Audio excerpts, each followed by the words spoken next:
Everyone, welcome back to my channel. आज का makeup video होने वाला है करवा चौथ लुक के बारे में। सो गाइस, मैंने एक फ्रेंड की रिक्वेस्ट पर ये मेकअप लुक क्रिएट किया है। उसको बहुत ही सिंपल सा, बहुत ही डिसेंट सा लुक चाहिए था। No heavy jewellery, no heavy sari. So आज की वीडियो में मैं आपको बिल्कुल सिंपल रेड साड़ी और सिंपल ज्वेलरी के साथ एक बहुत ही ब्यूटीफुल सा मेकअप लुक क्रिएट करके दिखाऊंगी। ये मेकअप लुक बहुत ही अफोर्डेबल, बहुत ही प्यारा, बहुत ही ब्यूटीफुल सा होने वाला है। तो चलिए वीडियो को शुरू करते हैं। मैंने अपना फेस वॉश करके प्रॉपर स्किन केयर कर लिया है। स्किन केयर ज़रूर कीजिए, बिल्कुल भी मत भूलिएगा, क्योंकि उससे स्किन हाइड्रेट रहती है और मेकअप हमारे स्किन को ख़राब नहीं कर पाता है। अब मैं अप्लाई करूँगी प्राइमर। यहाँ पे मैं स्विस ब्यूटी का प्राइमर यूज़ कर रही हूँ। ये स्किन को हाइड्रेट करता है और साथ ही बहुत ही ग्लोई लुक देता है स्किन को। मैं यहाँ अपने पूरे फेस पर प्राइमर अप्लाई करूँगी, क्योंकि मुझे पूरे फेस पर पोर्स की प्रॉब्लम है और स्वेट बहुत ज़्यादा आता है। इसलिए मैं पूरे फेस पर अप्लाई कर रही हूँ। आप अगर आपका फेस ऑयली है और पोर्स बहुत ज़्यादा है तो पूरे फेस पे अप्लाई कीजिएगा, नहीं तो आपको सिर्फ टी जोन एरिया में ही अप्लाई करने की ज़रूरत है। पूरे फेस पर अच्छे से डॉट्स रखकर पूरे फेस पे इसको अच्छे से ब्लेंड कर लीजिए। इससे क्या होता है, ये स्किन में जल्दी अब्जॉर्ब हो जाता है। और 2 मिनट बाद हम अपना बाकी प्रोसीजर शुरू करेंगे। थोड़ा वेट करेंगे ताकि ये स्किन में अच्छे से अब्जॉर्ब हो जाए। प्राइमर अप्लाई करने के बाद मैं यूज़ करूँगी ऑरेंज कलर करेक्टर। मैं यहाँ पे एनवाई वे का ये पैलेट यूज़ कर रही हूँ। इसमें बहुत सारे शेड्स हैं, आपको सारे कलर करेक्टर के शेड्स मिल जाते हैं। तो मैं इसमें से ऑरेंज वाला कलर करेक्टर यूज़ करूँगी। ऑरेंज कलर करेक्टर जो हमारा डार्क अंडर आई एरिया होता है, डार्क पिगमेंटेशन होता है फेस पे, या डार्क सर्कल्स और हाइपर पिगमेंटेशन की प्रॉब्लम को हाइड करता है। तो जितना ज़्यादा पिगमेंटेड एरिया है, उतना ज़्यादा डार्क रेड कलर करेक्टर आपको लगाने की ज़रूरत होती है। तो इसको लगाने के बाद मैं इस पर एक लाइट कंसीलर अप्लाई करूँगी, ताकि ये रेड कलर करेक्टर जो है वो हाइड हो जाए। देन मैं यहाँ अपनी आईब्रोज़ को फिल कर लूँगी। ज़्यादा डार्क नहीं करना है, वो ज़्यादा ओवर लगने लगता है। सो आईब्रोज़ को मैं ब्राउन पेंसिल के साथ फिल कर रही हूँ। जब भी हम आईब्रोज़ को फिल करते हैं, हमेशा ध्यान रखिएगा कि आगे के एरिया पर हम बहुत ही हल्का प्रोडक्ट लगाते हैं और पीछे की तरफ थोड़ा डार्क करते हैं, जिससे शेप अच्छा आता है।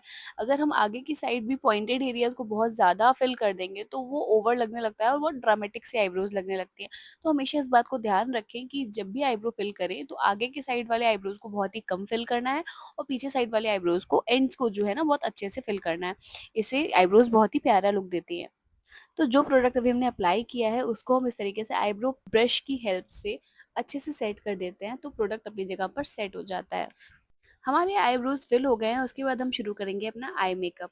एक आई शेडो ब्रश में रेड आई शेडो लेंगे और उसे धीरे धीरे इनर कॉर्नर से ब्लेंड करना शुरू करेंगे। ध्यान रखना है कि हमें आउटर कॉर्नर पे प्रोडक्ट बहुत ही कम लगाना है, इनर कॉर्नर की तरफ डार्क प्रोडक्ट रखना है और आउटर कॉर्नर पे बहुत ही लाइट प्रोडक्ट लगाना है।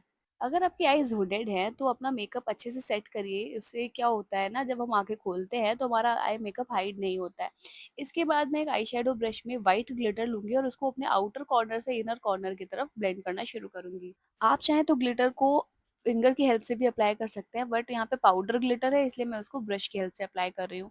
देन हम लाइनर अप्लाई करेंगे। आईलाइनर में हम बहुत ही छोटी सी विंग अप्लाई करेंगे और उसको इनर कॉर्नर की तरफ बिल्कुल थिन लाइन लेते हुए आएंगे। हम अपने आई शेडो ब्रश में लाइट ब्राउन कलर का आई शेडो लेंगे और उसे अपनी वाटर लाइन पर अप्लाई करेंगे। इस मेकअप में हम काजल अप्लाई नहीं कर रहे हैं, सो हम सिर्फ आई शेडो अप्लाई करेंगे वाटर लाइन पर। इससे मेरी आंखें थोड़ी बड़ी लगने लगेंगी। अब हम अपना फेस मेकअप शुरू करेंगे, जिसके लिए सबसे पहले फाउंडेशन अप्लाई करेंगे।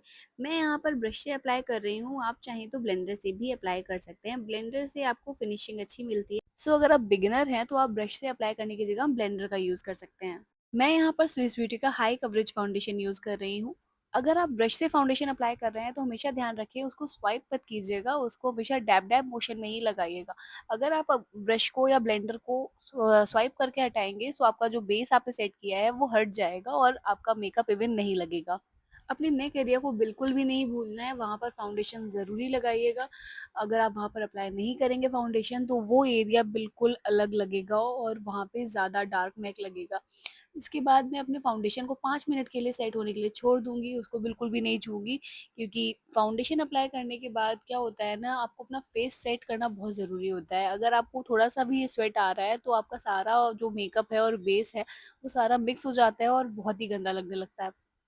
मुझे फेस पे बहुत ज़्यादा स्वेट आता है, सो इसलिए मैं मेकअप करते टाइम हमेशा मिनी फैन यूज़ करती हूँ। इससे क्या होता है ना, जो स्वेट आता जाता है वो साथ-साथ सूखता जाता है और मेरा मेकअप खराब नहीं होता। तो अगर आप मेकअप क्रिएट करते हैं, मेकअप लुक क्रिएट करते हैं, तो ये मिनी फैन होना मस्ट है, क्योंकि ये बहुत ही अच्छी हवा देता है। अब मैं अप्लाई करूँगी शिमर मैट ब्लश। देन ये स्विस ब्यूटी का लाइट शेड कंसीलर मैं अपने उन एरियाज़ पर अप्लाई करने वाली हूँ जिन एरियाज़ को मुझे हाइलाइट करना है। जैसे कि अंडर आई एरिया, उसके बाद फोरहेड पर, चिन एरिया पर, नोज़ ब्रिज पर। मैं कॉन्टूर नहीं कर रही हूँ इस मेकअप में, वैसे मैं कॉन्टूरिंग करती हूँ लेकिन मैं इस मेकअप में कॉन्टूर यूज़ नहीं कर रही हूँ। अब मैं कंसीलर को ब्लेंडर की हेल्प से ब्लेंड करना शुरू करूँगी। सिंपली डैब-डैब करके ब्लेंड करना है, आपको स्वाइप नहीं करना है इसको भी। ध्यान रखिएगा हमेशा ब्लश अप्लाई करने के बाद लाइट शेड का कंसीलर अंडर आई एरिया पे अप्लाई करें। इससे क्या होता है हमारा जो ब्लश है ना वो न्यूट्रल हो जाता है, वो ज़्यादा पैची नहीं लगता। वरना अगर हम बाद में ब्लश को अप्लाई करते हैं तो वो बहुत ज़्यादा फेक सा लगता है। अब मैं यूज़ करने वाली हूँ लूज़ पाउडर, मैं उसे उन्हीं एरियाज़ पर अप्लाई करूँगी जहाँ पर मैंने वो लाइट शेड का कंसीलर लगाया था। उन हाइलाइटेड एरियाज़ पे क्या होता है उससे कंसीलर सेट हो जाता है और बिल्कुल भी स्वेट आने के साथ ना ये मेकअप को पैची नहीं करता है। लूज़ पाउडर हमेशा अप्लाई कीजिए ब्लेंडर से, लेकिन जब उसको सेट कीजिए तो हमेशा ब्रश की हेल्प या किसी फाउंडेशन ब्रश की हेल्प ले लीजिए।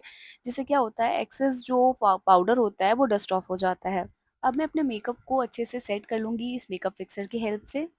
अब मैं यूज़ करूँगी हाइलाइटर। ये मेकअप हमारा पार्टी मेकअप या फिर फेस्टिवल मेकअप होने वाला है, इसलिए हाइलाइटर को हम अच्छे से अप्लाई करेंगे चीक बोन्स के ऊपर, फोरहेड पर, नोज़ ब्रिज पर और क्यूपिड बो पर।